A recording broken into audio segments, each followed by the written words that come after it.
जय श्री राम। कैसे हैं आदरणीय मित्रों आप?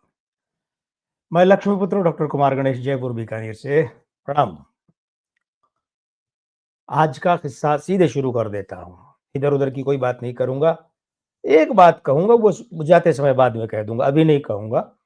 लेकिन क्योंकि आज मेरे इष्ट देव बजरंगबली की बात हो रही है और वो भी उन्हें धमकी देने की बात। अरे भई ऐसा क्या तूफ़ानी मंज़र हो गया था कि जो ओम प्रकाश ने बजरंगबली को धमकी दे दी और वो भी कहाँ कि नाली में फेंक दूँगा। नाली में फेंकने की धमकी इतनी बड़ी क्या बात हो गई? तो ये मुझे भी चिंता हो रही है कि मैं फटाफट आपको ये सारी बात बता दूँ। मेरे दिल से भी बोझ उतर जाए। नहीं, मैं ये नहीं चाहता कि वो मेरे दिल से बोझ उतर कर आपके दिल पे उतर वहाँ चढ़ जाए, ऐसा नहीं है, लेकिन फिर भी मैं सीधे से किस्से पे आऊँगा। हुआ क्या कि अच्छा मैंने पीछे एक वीडियो में आपसे बात की थी, ओम प्रकाश जी का ज़िक्र किया था कि दिलीप कुमार और ओम प्रकाश का ज़िक्र किया था। एक और वीडियो था जिसमें ओम प्रकाश जी ने जो फ़िल्मों में, हिंदी सिनेमा में पार्टी गेस्ट आर्टिस्ट वाला जो शुरू किया था, है ना? तो वो मदारी फ़िल्म से, है ना? उस समय ज़िक्र किया था कि संघर्ष के दिनों में ओम प्रकाश जी जो है, वो अपने एक मित्र खुशीराम के कमरे में रहते थे, उसके साथ रहते थे। याद है ना खुशीराम? नहीं तो वो वीडियो देखिएगा जिसमें ये लिखा हुआ है कि पार्टी गेस्ट आर्टिस्ट की शुरुआत किसने की या कैसे किस तरीके से है। तो ओम प्रकाश पंजाब से तो उधर आ गए पाकिस्तान से, फिर वहाँ वृंदावन में परिवार को वहाँ छोड़ा और वहाँ से मुंबई आ गए, यहाँ संघर्ष कर रहे थे। संघर्ष के दिन चल रहे थे, कमरे में ओम प्रकाश रहते थे, वही खुशीराम के साथ में। और ओम प्रकाश अपने संस्मरणों में लिखते हैं कि वे बजरंगबली के नहीं, वे महावीर कहते थे। महावीर के बचपन से ही भक्त थे, पूजा करते थे महावीर की। अब महावीर, उनके महावीर को मैं बजरंगबली बोलता हूँ, घोटे वाले बोलता हूँ, है ना? घोटा मतलब गदा, तो घोटे वाले यानी गदाधारी हनुमान जी। तो वो जो खुशीराम का कमरा था उसमें भी ओम जी ठहरे हुए थे, रहते थे, तो वहाँ भी एक कोने में बजरंगबली की हनुमान की तस्वीर हनुमान जी की वहाँ थी। ओम जी बजरंगबली की पूजा करते थे, रोज करते। लेकिन संघर्ष थे ना, तो संघर्ष में फाका कशी तो चलती है। फाका कशी के इस दौर में 2 दिन उन्हें रोटी नहीं मिली, बिल्कुल भी।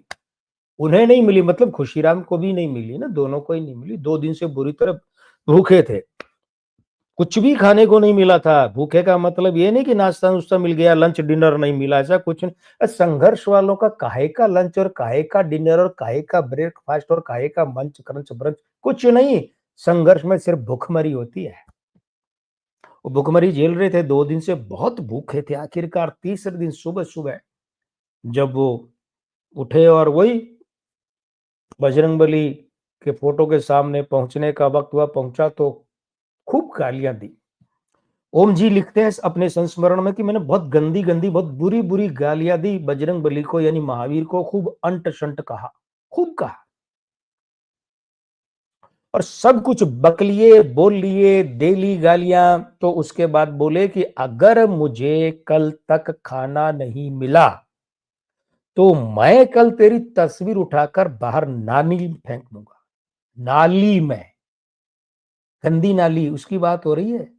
नाली का मतलब ही गंदी, गंदे प्रभाव वाला जो छोटा-सा वो नाली होती है। क्या कहा था?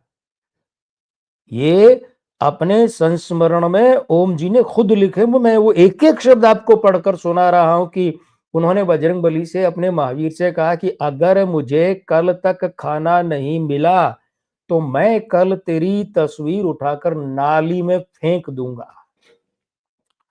और वे बजरंगबली के फोटो के आगे से हट गए। इतनी देर में बाहर दरवाजा खट खट खट खट, उस कमरे का दरवाजा, ओम जी ने दरवाजा खोला। एक आदमी आया हुआ था, उसने पूछा, ओम प्रकाश जी?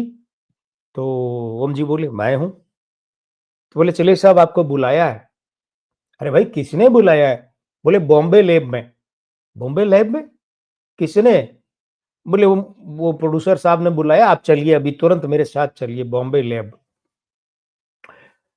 हुआ क्या था कि उससे कुछ समय पहले, कुछ दिनों पहले मोहनदास गांधी की हत्या हुई थी, जिन्हें सब लोग महात्मा गांधी के नाम से जानते हैं और पुकारते हैं। तो गांधी की हत्या हुई थी, तो उस मौके पर क्या हुआ कि एक डॉक्यूमेंट्री बनाई गई, ठीक है?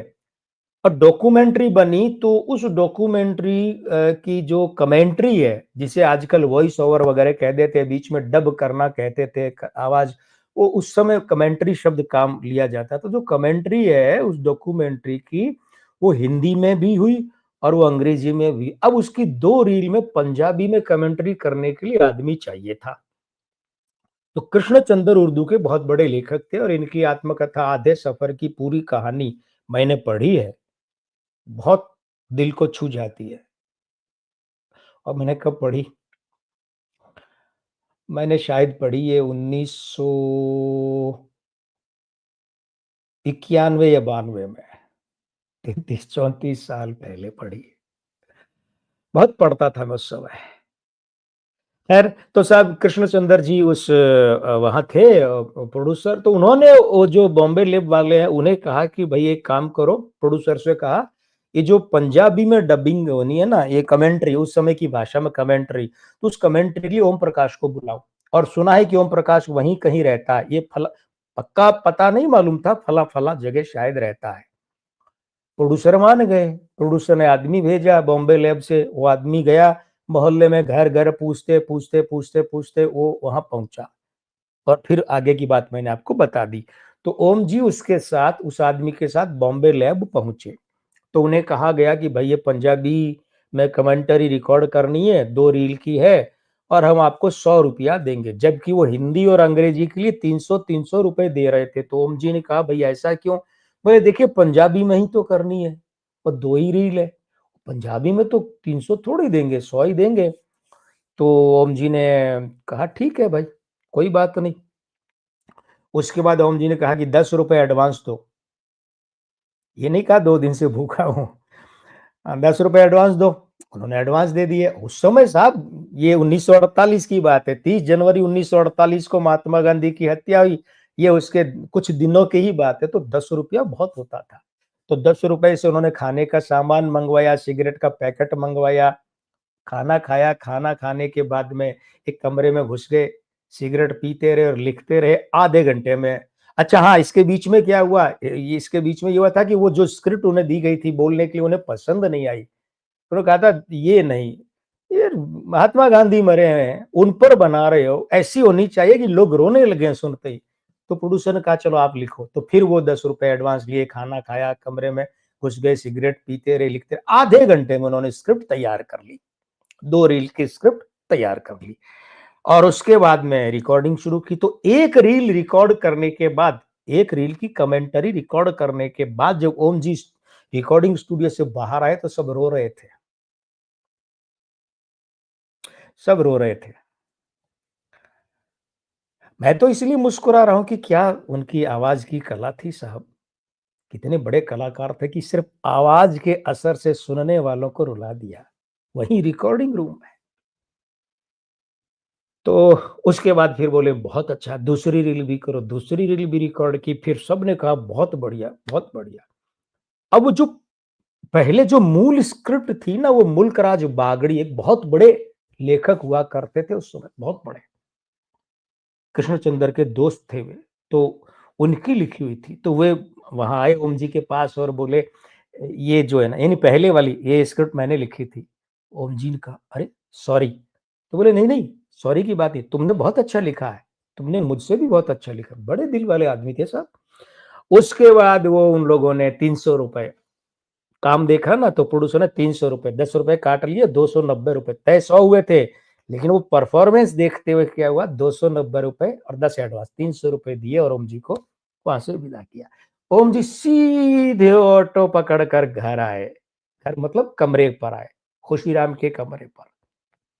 दरवाजा खोला, धड़ाक से अंदर घुसे और जूते तुरंत खोल के सीधे अपने महावीर यानी बजरंग बली के फोटो के सामने गए, सामने गए। और जैसे कोई रूठा हुआ दोस्त मानते हुए बोलता है ना, मान जाता है तब बोलता है, ऐसे बोले थैंक यू। बस हो गया जो होना था। थैंक यू मामूली बात थोड़ी थी। उन्होंने बजरंगबली को धमकी दी कि कल शाम तक मुझे खाना मिल जाना चाहिए, नहीं मिला तो मैं तुम्हें क्या करूंगा, तुम्हारे फोटो को उठाकर नाली में फेंक दूंगा। और बजरंगबली ने क्या किया, अरे कल शाम तो छोड़ो रे ओम, लो मैंने आज ही दोपहर में ही तुम्हें खाना और 300 रुपए काम के दिलवा दिए। कृपा रखते हैं बजरंगबली, अपने भक्तों की कृपा, भक्तों पर कृपा रखता है, आशीर्वाद रखता है। योगक्षेम वहाम्यहम, इसी को गीता में, श्रीमद् भगवत गीता में श्री भगवान ने कहा है, भगवान कृष्ण ने कहा है। तो मुझ पर भरोसा रखो, मैं तुम्हारा भरोसा पूरा करूंगा। तो मित्रों, मैं तो आपके भरोसे ही बैठा हूं, आप पर ही भरोसा रखे हुए कि ये वीडियो आपको पसंद आ रहे हैं, आप पसंद कर रहे हैं, करेंगे अवश्य ही। आप ये चैनल अगर सब्सक्राइब नहीं किया तो अवश्य करेंगे, ये आप पर भरोसा किए ही तो मैं बैठा हूं और ये सब आपके सामने वीडियो बराबर रखता रहता हूं। तो मिलते हैं अगले वीडियो में, अगली बात, अगला किस्सा लेकर। मैं लक्ष्मीपुत्र डॉक्टर कुमार गणेश, जयपुर बीकानेर से। प्रणाम।